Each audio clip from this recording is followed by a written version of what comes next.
Salve todos os nossos alunos.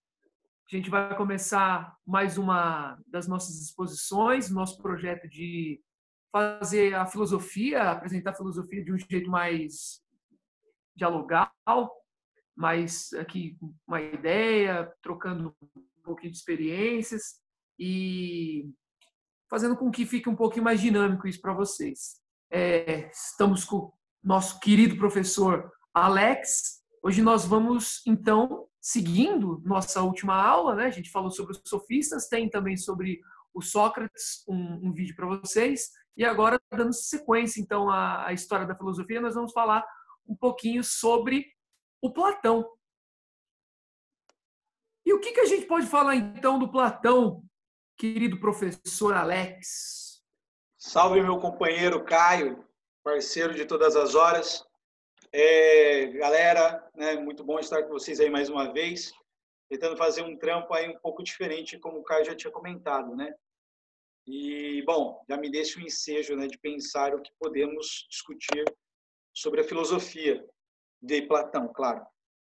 A princípio, Caio e eu havíamos discutido um pouco, né, sobre o que nós poderíamos abordar e, num primeiro momento, a nossa intenção é trabalhar um pouco mais com o conceito da teoria do conhecimento de Platão, né, fazendo a apresentação sobre a dicotomia entre corpo e alma, fazendo uma apresentação para vocês sobre o que é a teoria do pensamento platônico, no que ela consiste, né? E acredito que uma das primeiras questões que nós devemos responder sobre o Platão, a início, né? Platão é um pensador de uma família aristocrata da Grécia Antiga, né? Um intelectual para a época que tinha tinha um conhecimento vasto e muito amplo, né? E que teve um contato, assim como o professor Caio já deixou em ensejo, teve um contato muito importante, foi um grande discípulo de Sócrates. Eu não digo que foi o único, mas o que mais repercutiu, o que mais escreveu, o que mais compôs, né, segundo a teoria socrática, em obras, sem dúvida, sem sombra de dúvidas, é Platão. E um pensador também muito influenciado pelo pensamento de Parmênides, né? Um pensamento que é extremamente fundamental para com que o Caio, que domina muito bem, venha apresentar uma primeira parte para vocês, e eu venho complementando com ele aqui, sobre o pensamento de Platão, porque pensar Platão sem Parmênides, sem Sócrates, fica um pouco difícil, né, Caio? Acho que a gente já começa aqui porque vocês já tiveram contato com os pré-socráticos em outros vídeos que nós fizemos, na sala de aula, até então a gente estava trabalhando com a introdução, então a gente fez aquela comparação heraclitiana, a comparação com o pensamento de Parmênides, sobre a unidade do ser. Eu acredito que o ponto inicial pode ser exatamente esse contato entre Sócrates, né, Caio, e o pensamento de Parmênides, né? Sim. Você jogou essa para mim, né? Você acha que eu deixei essa bomba para quem? Eu acho que a gente pode pensar esse contato observando bastante a noção de passagem e permanência, né? Isso é uma coisa que sempre interessou os filósofos gregos antigos, principalmente os pré-socráticos. O que consiste a mudança? O que é a mudança? Isso é uma pergunta fundamental. Por que as coisas mudam? Por que as coisas passam? Né? Dentro dessa pergunta já está inserida a ideia de por que as coisas nascem e morrem. Né? Porque as coisas morrem e nascem. Né? Essa é a passagem. Né?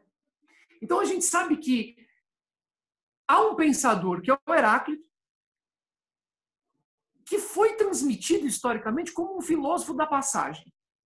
É aquele filósofo que diz que tudo é passagem, que tudo é devir, que tudo muda, e essa impermanência é a essência da natureza. Tudo é passagem. Né? Por outro lado, nós temos uma antípoda do Heráclito, que é o Parmênides, um filósofo posterior ao Heráclito, que dizia que a noção de passagem é ilusória. E o que existe, na verdade, é uma grande permanência do ser. O ser não passa, porque tudo que nós olhamos é. Tudo que nós nos relacionamos existe. E a existência nunca deixa de estar presente, né? Então, há uma presença constante da qual a mudança se dá apenas em aspectos, mas não no núcleo do ser. O ser está aí. Então, nós sempre estamos diante de coisas que existem, né? E esse é o ponto de vista, né? Então, a, a tensão filosófica que chega em Platão é justamente essa dualidade, né? De um lado, filósofo dizendo que tudo passa, que são os heraclitianos, e os parmenidianos dizendo que não, que tudo está estável. Né? A gente sabe que os sofistas pegaram esse discurso e disseram o seguinte: olha, não é que tudo passa, é que tudo, na verdade, existe uma fluência no logos, existe uma possibilidade da fala, e além de existir uma fluência da palavra, existe sempre uma dicotomia da palavra. Isso é bem heraclitiano. Não vamos entrar nesse aspecto agora. Tá? Só que a questão é, se tudo existe, e o que existe é verdade, todo discurso é verdadeiro.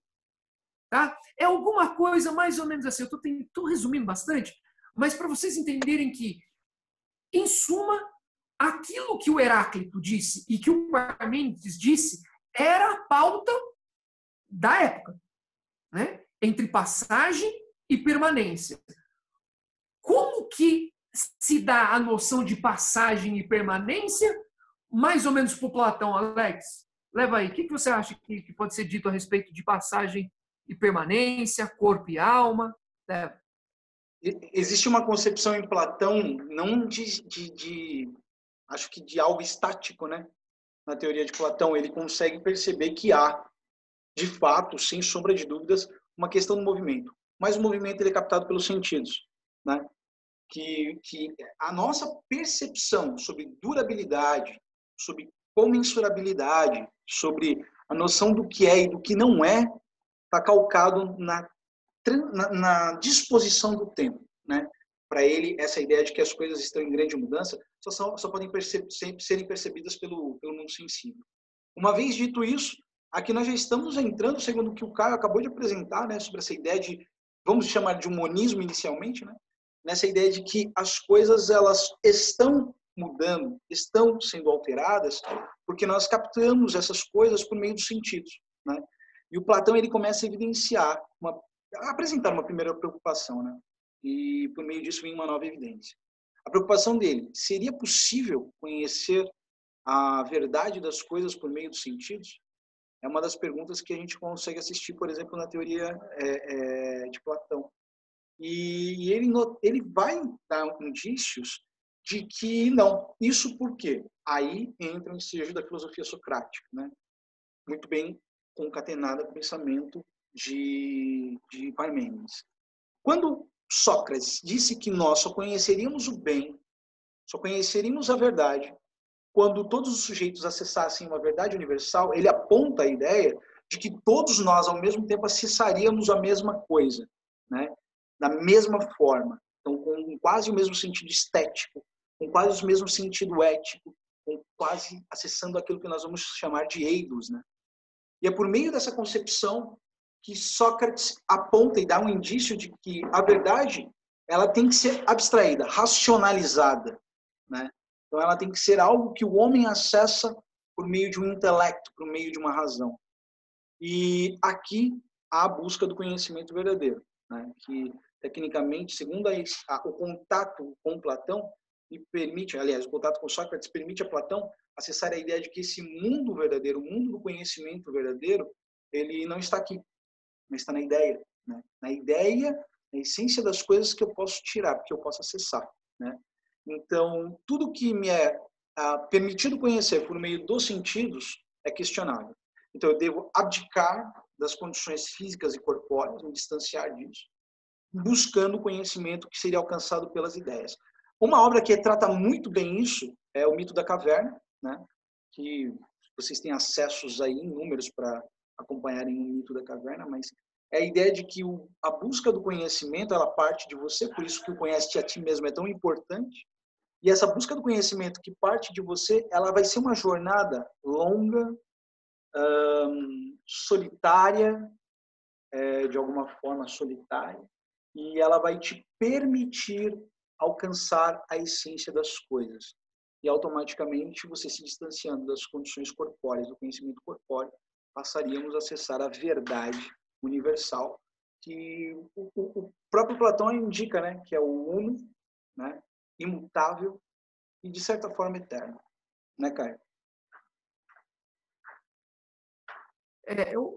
Eu acho muito interessante essa relação que se dá do Platão de corpo e alma, né? Essa relação assim, ela é muito citada. Quando a gente pensa em Platão, já se pensa nessa divisão, que existe uma dimensão do corpo, que a gente poderia até dizer que é muito heraclitiana, a dimensão do corpo, e existe a dimensão da alma, que é muito parmenidiana. Portanto, a gente tem uma dimensão... Concordo muito. Tem uma hora que a gente está lendo ele e parece que estamos lendo Heráclito de alguma forma, concordo mesmo. Porque a gente está observando quando o corpo, vamos lá, vamos pensar no corpo. O corpo, ele só capta a passagem. Só que é impossível você ter conhecimento daquilo que passa. Né? Então, se você observar as coisas, você percebe que não existe nada no mundo, por exemplo, que seja semelhante uma coisa a outra. Você pode pegar, desculpa, nada que seja igual uma coisa a outra, né? Se você pega duas canetas, as duas canetas são diferentes, mesmo que elas sejam muito parecidas. Uhum. Então, a visão não traz conhecimento, porque não é por meio do olhar que a gente descobre as coisas. Porque se cada coisa é diferente uma das outras, né? Como eu posso dizer que aquilo é uma caneta? Como eu posso dizer que um animal ele é de determinada espécie se ele está em constante mutação, se ele está em constante mudança? Né? Eu acho que ficaria até mais didático se nós colocássemos mais ou menos assim. Para o corpo, para todos os nossos sentidos, quando a gente fala do corpo, a gente está falando do sentido, o olhar, a gente está falando do olfato, o paladar, a audição, tato. Todas as experiências que nós temos são particulares. Né? Cada coisa é uma coisa. E o conhecimento, então, não se forma, porque são só experiências particulares. Como eu posso ter um conhecimento seguro, universal, né? Que eu posso olhar e falar, cara, agora eu sei do que eu estou falando. Eu não estou falando de uma coisa particular. Eu não estou falando de uma coisa que aconteceu num momento. Eu estou falando de um conhecimento que eu posso aplicar em qualquer momento. Né? Como eu tenho essa segurança, portanto, isso em grego é episteme, como eu consigo ter ciência das coisas? Como eu posso ter conhecimento seguro das coisas? Eu não quero ter uma opinião das coisas. Eu não quero ter, assim, sabe, eu falo alguma coisa aqui, mas alguém pode me contrariar e fica por isso mesmo. Né? Um debate. Eu quero ter conhecimento seguro. Então, o que o Sócrates, desculpa, o que o Platão vai fazer, então, é fazer essa divisão. Né? Se nós observarmos tudo de um modo muito sensível, se estivermos presos ao corpo, o nosso conhecimento vai ser um conhecimento fraco.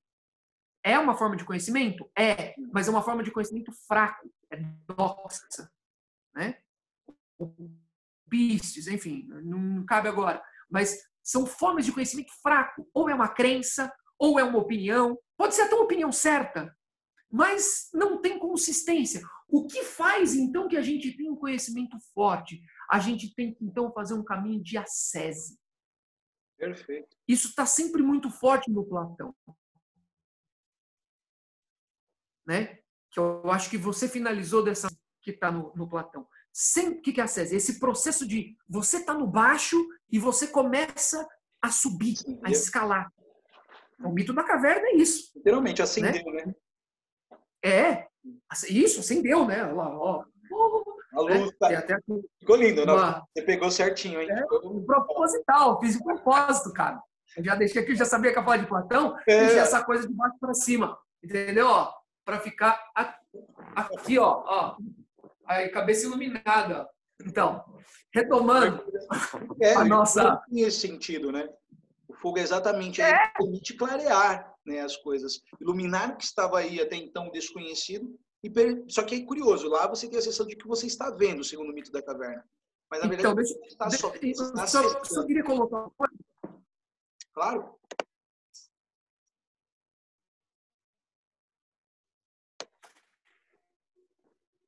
Deu uma cortada, Alex. Deu uma cortada que ficou faltando, que eu achei. Pode voltar. Tem uma frase ótima do Parmênides, que é herdada pelo Platão, que é: o corpo é o túmulo da alma. Essa frase é muito emblemática, né? O corpo é o túmulo da alma.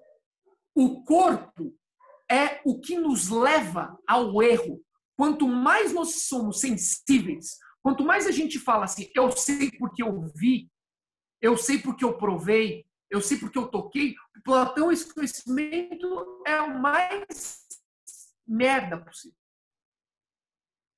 É pouco, é fraco.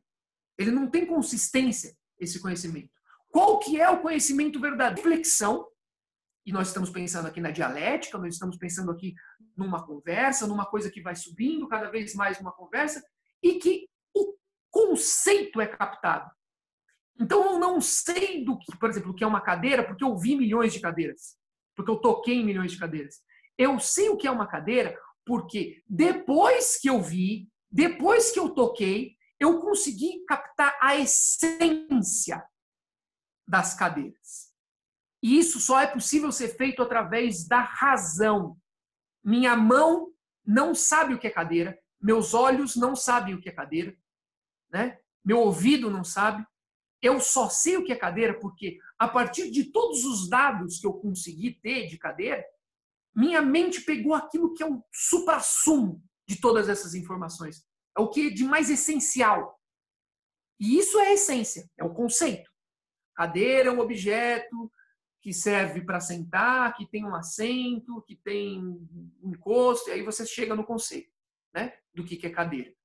Mas, importante entender, o conhecimento ele vem lá de baixo, bem fraquinho, nas experiências fraquinhas, e de repente você vai subindo, subindo, até que você chega na ideia. Ou seja, você chega na essência da coisa. Né? Isso é possível através da alma. Os gregos usam a palavra alma, os modernos vão usar a palavra mente. Não se esqueçam desse ponto. Lex. Essa alma tão emblemática para a filosofia, e eu digo em qualquer momento da história da filosofia, é o que um dia pôde conhecer a verdade, a essência das coisas, assim como o Caio disse, né? Conhecer aquilo que é dito como suprassumo, aquilo que é verdadeiro e logo não sofre com o tempo, não sofre com as questões a intempérie da existência, ou seja, é algo que não tem como ser afetado por nada, porque é a essência, de fato, dos objetos e das coisas que podem ser conhecidas. É o bem, é o puro. Né? Uma coisa muito curiosa é que quando nós falamos de alma nesse sentido, é exatamente ela que nos permite conhecer a verdade, não a doxa, né? Como o Caio já havia apontado, mas conhecer a verdade das coisas. E essa verdade só pode ser acessada pelo mundo das ideias. Por isso que quando nós lemos o mito da caverna, entendemos que você precisa sair daquela condição existencial corpórea para você poder conhecer a verdade. No caso do mito da caverna, volta-se ao fundo da caverna para dividir isso com os seus compatriotas, com os seus amigos, com os seus cidadãos. No caso da teoria de Platão, uma vez acessada essa verdade ela passa a ser alcançada, né, efetivamente, no mundo das ideias. O que significa dizer isso? Significa dizer que a alma pode acessar, mas o corpo não. Por isso que na teoria platônica, algo como a anamnese é extremamente importante.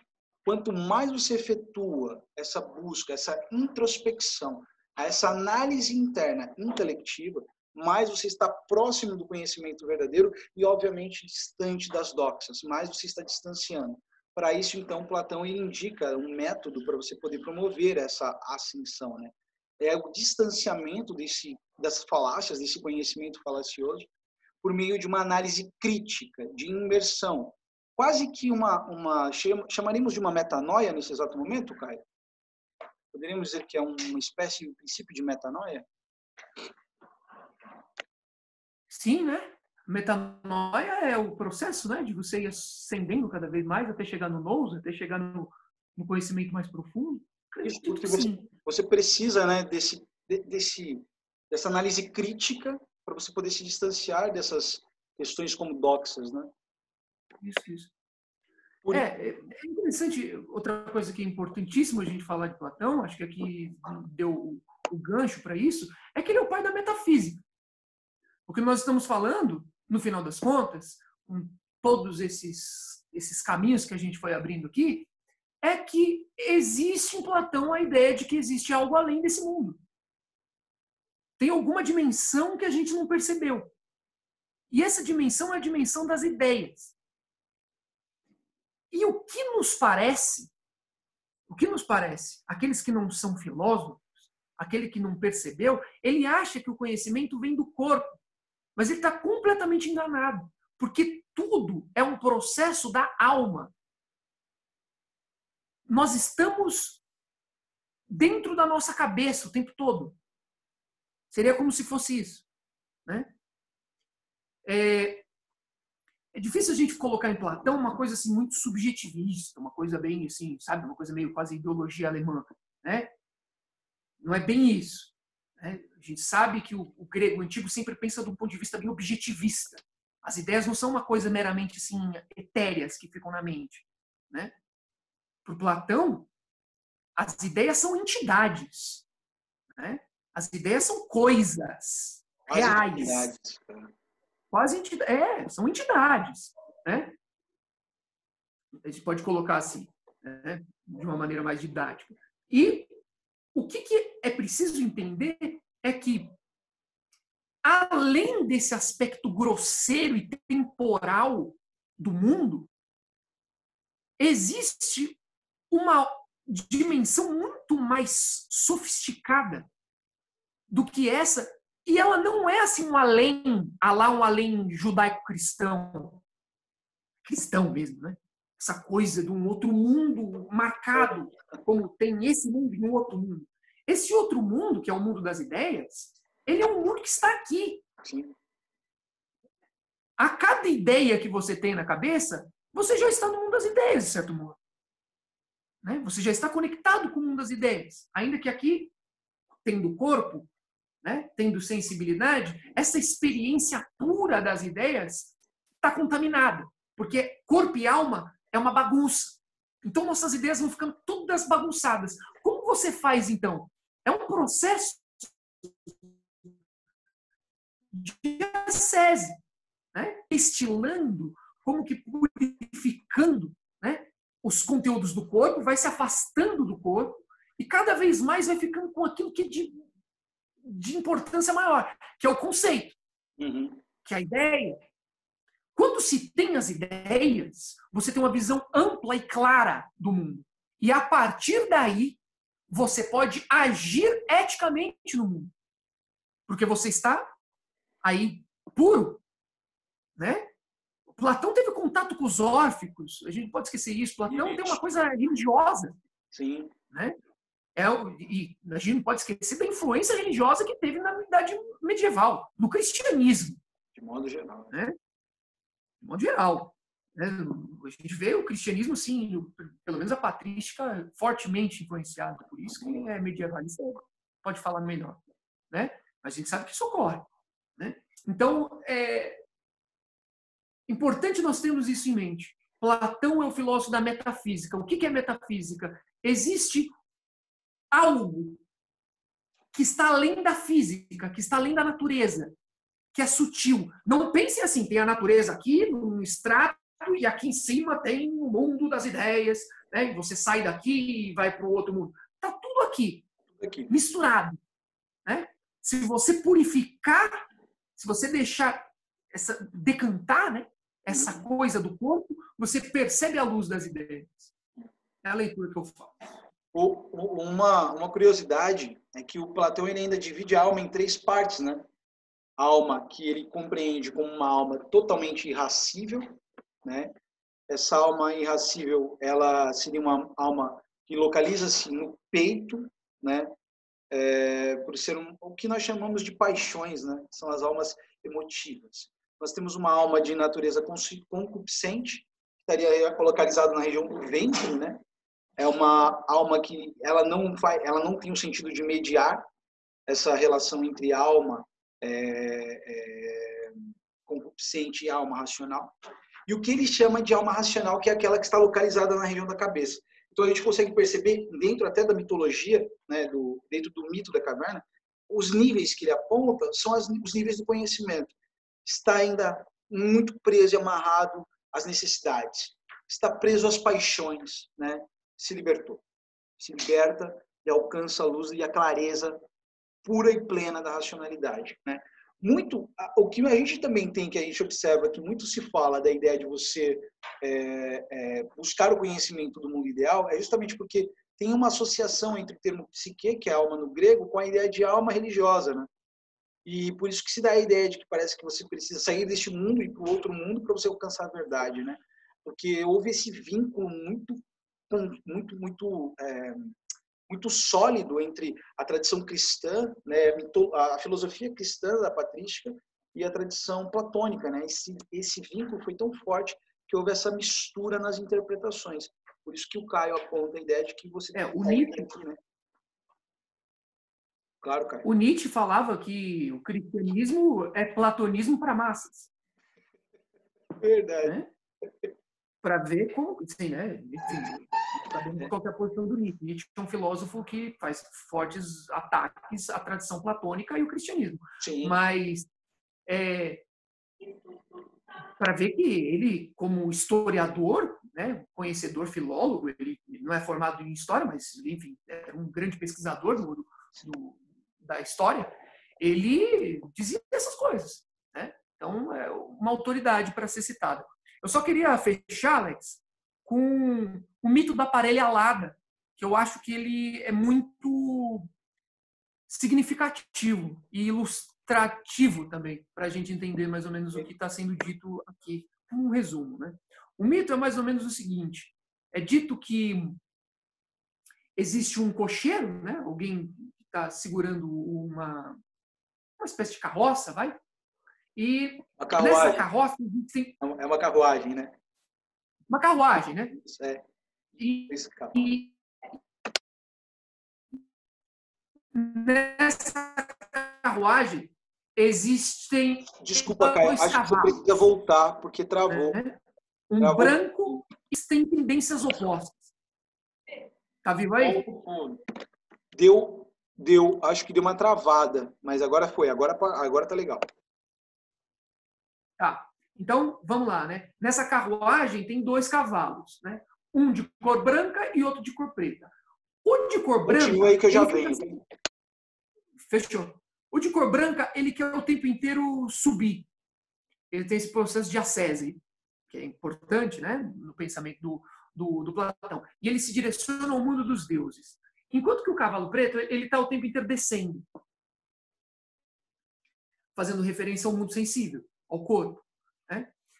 E o cocheiro, aquele que está guiando o carro, né? A carruagem, se ele não fazer alguma coisa, a confusão das direções é tão grande que ele corre perigo, né, de se estourar nessa falta de controle.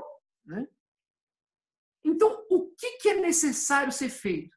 É necessário com que o cocheiro ele faça um processo mesmo de domar, de ferir, né, de bater no cavalo preto, para que ele siga o cavalo branco. Né? E a partir, então, desse adestramento, ele poder, então, ascender aos mundos divinos. Essas ideias todas são alegorias, né? Elas estão querendo nos apontar, o que o Platão está querendo nos mostrar, é que existem essas 2 tendências em nós. Né? Existe essa tendência a se entregar às paixões sensíveis, a se entregar ao corpo, aos prazeres mesmo. E existe uma outra tendência natural de nós de querer as coisas grandiosas, de querer o bem. Por exemplo, né? Falamos da questão do bem. Platão aqui, com delicadeza, a gente ia ficar, né, a vida inteira. Mas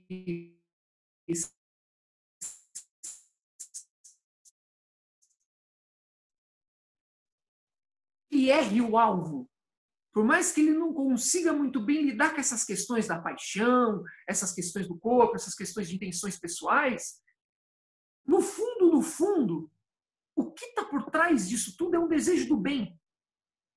Né? Então, é essa tendência do cavalo branco que ele coloca. Né? Essa tendência ao bem. Só que se a gente vai vivendo a vida e vai deixando a vida acontecer, a gente se perde. Então, é preciso, então, um processo de autodomínio, de autarquia, que os gregos falavam. É preciso um domínio de si, um controle de si. Né? Isso vai ser muito criticado com os contemporâneos, mas é preciso Platão é isso. Você precisa de um controle de si para domar os instintos sensíveis e fazer com que os instintos superiores, a palavra não é instintos, né? Que as tendências superiores elas possam então acender, aparecer, né? E é isso, é mais ou menos esse o processo entre a luz das ideias, né? Essa luta interna que existe entre a luz das ideias em contraponto com a sombra do corpo e do mundo sensível. Perfeito. E para a gente poder encerrar, acho que a gente pode amarrar isso com a análise do próprio Platão na obra República, quando ele cria o conceito de que tipo de Estado deveria ser fundado, né? Ele chama de Estado sofocrático, justamente porque os homens que estão limitados aos desejos ou às necessidades concupiscentes, esses deveriam ser responsáveis por produzir economicamente, gerir economicamente a sociedade. Seriam os responsáveis por trabalhar nos campos, nas lavouras e etc. e tal. Uma vez administrado bem, esses homens, mostrando um cabedal cognitivo intelectual, poderiam ascender, como o Caio já muito bem disse e apontou isso algumas vezes, para um outro nível, nível de segurança e de militares, para controlar aqueles que têm maior domínio sobre seus desejos. Por meio das suas paixões, eles podem ser grandes combatentes, né? Podem ir para as forças militares, por exemplo. Ou seja, são homens apaixonados que podem ser motivados a cuidar da cidade. E, por fim, e aí você teria algum tempo, claro, acho que é importante vocês, a gente só está dando aqui uma pincelada, mas tem toda uma questão aí de formação, de tempo, de idade. Platão tem uma coisa incrível em toda a filosofia dele. É um dos primeiros pensadores a incluir mulheres, né, junto com Pitágoras, no seu campo de estudo. Ele acredita que as mulheres têm, sim, uma capacidade de racionalizar as coisas. É uma coisa muito curiosa que a gente pode encontrar na literatura de Platão. Então, aqui você começa a observar, por exemplo, mais ainda Pitágoras. Pitágoras, no entanto, que dizem até que a escola pitagórica fecha por esse motivo, né? Mas algo interessante seria que o último estágio seria o estágio voltado aos homens que deveriam governar os demais. Porque aquele que domina a razão, domina todos os sentimentos, as emoções, domina o corpo, e o cocheiro, como o Caio muito bem apresentou, significa que esse tem um bom conduto, né? Um bom condutor.